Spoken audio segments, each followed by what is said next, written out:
Assalamualaikum warahmatullahi wabarakatuh. Jumpa lagi dengan Belajar IPA. Kita masih belajar materi usaha dan pesawat sederhana. Sebelum memasuki pembelajaran, silahkan kita berdoa terlebih dahulu. Pada pertemuan 2 ini, kita akan belajar tentang konsep pesawat sederhana, khususnya katrol, roda berporos, dan bidang miring. Pernahkah kamu naik pesawat? Apakah kamu memiliki pesawat? Nah, perhatikan gambar di bawah ini.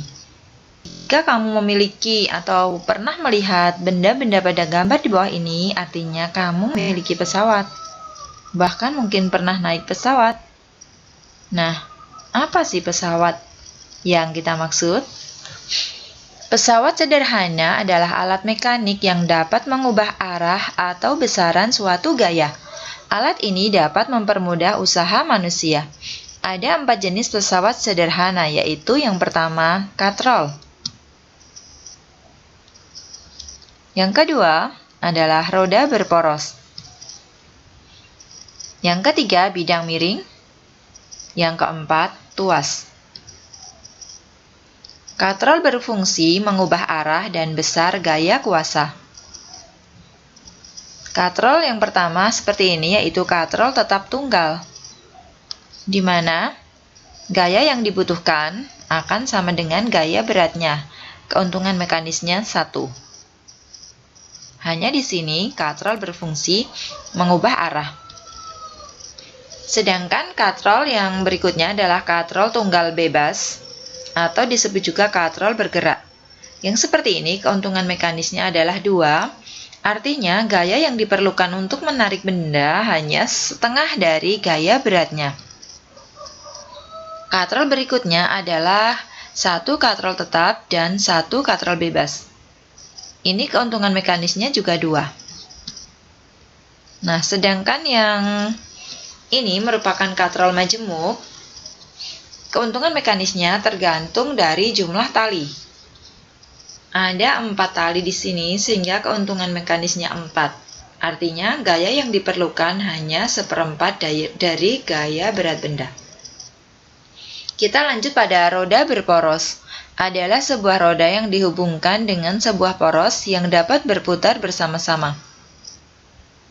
Kegunaannya untuk menggeser benda agar lebih ringan.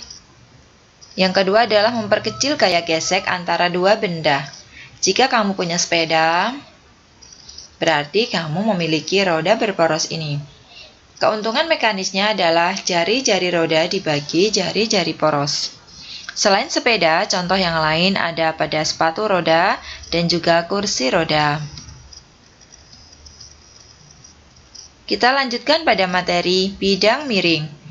Adalah bidang datar yang diletakkan miring membentuk sudut tertentu. Ini contohnya, pada bidang miring akan ada panjang bidang, yaitu S, dan ada ketinggiannya, yaitu H. Bila benda itu melewati bidang miring ini, maka nanti gaya yang diperlukan akan lebih kecil. Keuntungan mekanisnya bisa ditentukan dengan Km sama dengan S per H, dan juga menggunakan Km sama dengan W per F. Apa itu keuntungan mekanis?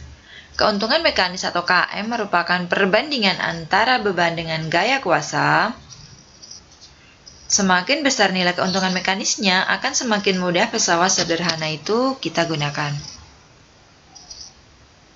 Nah, contoh-contoh bidang miring, ada tangga, kemudian jalan yang berbelok-belok, skru, pisau, itu juga termasuk contoh bidang miring. Kita mencoba pada soal berikut. Ada sebuah truk yang diberi bidang miring seperti ini, agar orang lebih mudah untuk menaikkan muatannya. Apa saja yang diketahui? Pertama adalah panjang bidang miring itu, S, 5 meter, ketinggiannya adalah 3 meter, sedangkan gaya beratnya 100 Newton. Di sini akan menentukan berapa F-nya atau gayanya. Maka jawabnya adalah kita gunakan rumus KM tadi, bahwa KM itu S per H, berarti KM juga W per F. Nah, S-nya adalah 5, H 3, W 100, dan kita akan mencari F-nya. Dengan perkalian silang bisa kita tentukan bahwa F sama dengan 100 kali 3 bagi 5. Sehingga F sama dengan 300 per 5, yaitu 60 Newton. Ternyata mudah bukan dalam mengerjakan soal tentang bidang miring ini?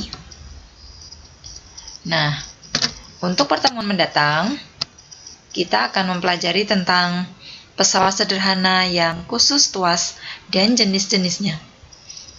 Sampai jumpa pada pertemuan berikutnya. Tetap jaga kesehatan, ikuti anjuran pemerintah.